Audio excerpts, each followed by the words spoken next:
the states hit back pretty hard over the federal government claims that they were storing their allocated doses, particularly from the New South Wales Health Minister, Brad Hazzard. Do you think that this has damaged the coalition?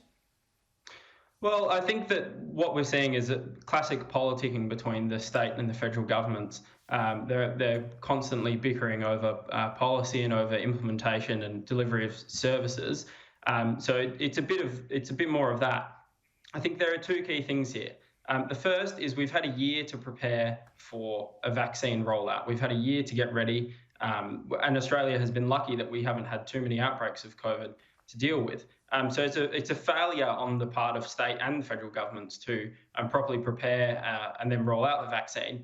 But the second thing I think is there's quite this pernicious thing with coronavirus, which is the past year has shown the political potency of a government handling a situation well. So we saw the McGowan government in Western Australia and the Palaszczuk government in Queensland and even the Ardern government in New Zealand were all rewarded for their what the public saw as very effective responses to the virus.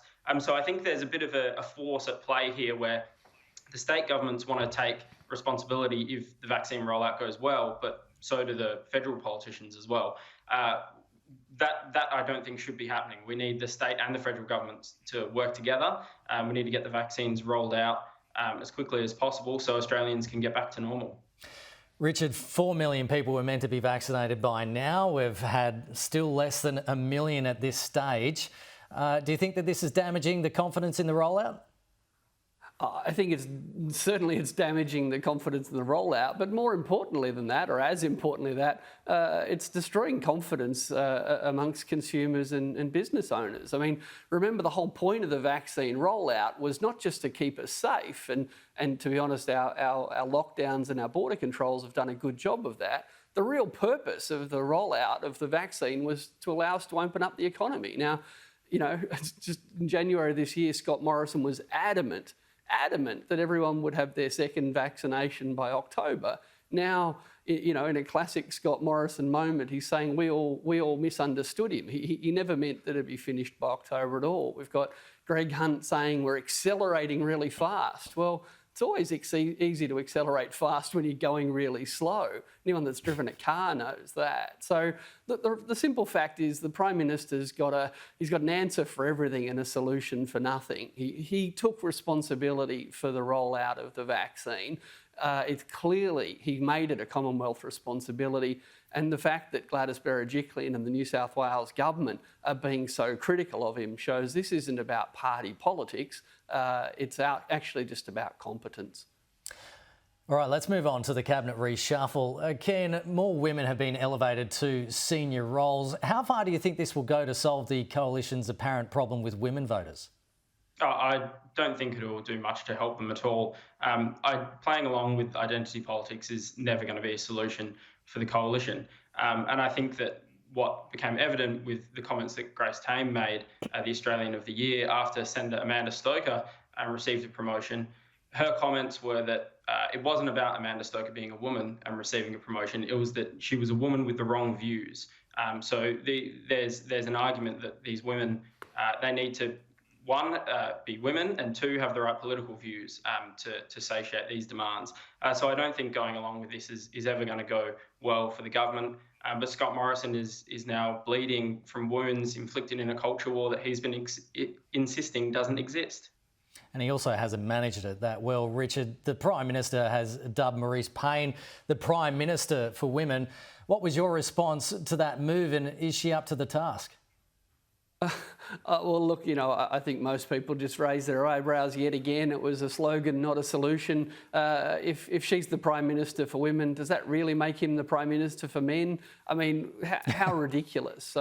You know, let's be clear, no one has paid a price in this government. No one has been sacked from Cabinet. According to Scott Morrison, the Cabinet he had 6 months ago is exactly the Cabinet he needs today. And we can talk about identity politics all we want, but the fact is this is actually actually about representative politics. 51% of the population feel that Scott Morrison is not listening to their concerns and, more importantly, isn't fixing their concerns. So we can make that an issue of identity, or we can just think it's a fundamental democratic issue that when more than half of the population feels that you're letting them down, you can expect to pay a price for that. And as for Marise Payne, look, she's got an important job to do, but wouldn't it be fascinating to hear what the Treasurer has to say about how he's going to restructure the economy in ways that help address the concerns expressed by half the population?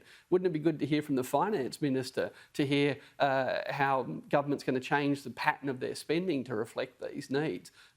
Handing it off to the women and saying, here you go, fix that, while the Prime Minister, the Treasurer, the Finance Minister and the Expenditure Review Committee are overwhelmingly dominated by men. Look, they can play that game if they want, but it's not identity politics if that comes back to bite you. It's just democracy. And we're running out of time, gentlemen, but I just want to get your thoughts on this, just quickly, both of you. This week, former Prime Minister Malcolm Turnbull was appointed to head up the New South Wales Government's Climate Advisory Board. There was a lot of backlash about this. Cian, do you think that backlash has been warranted? Absolutely. Ordinary Australians are frustrated when they vote for the Liberals and then a few years later they receive Labor's climate policies anyway. And the Liberals have completely betrayed Australians on climate policy. We've seen Scott Morrison talking about net zero by 2050 after we had the climate election in 2019, where Australians overwhelmingly voted and said they wanted the less destructive climate policy the Liberals were offering. I think this is going to be a really big issue for the Liberals going forward, because if you look at the results of the 2019 election, they had massive swings towards them in seats that had higher manufacturing, mining and agriculture, those industries where they employ a lot of people. So the government has to take note that these people are voting for a less destructive policy because they care about their jobs. The IPA commissioned a poll recently and found that 52% of Australians think that jobs and economic security are more important than reducing carbon emissions. Only 21% disagree. I think the preferences of Australians are quite clear on this issue, but the political class continue to ignore them. Richard, just quickly, your thoughts on the backlash with Malcolm Turnbull?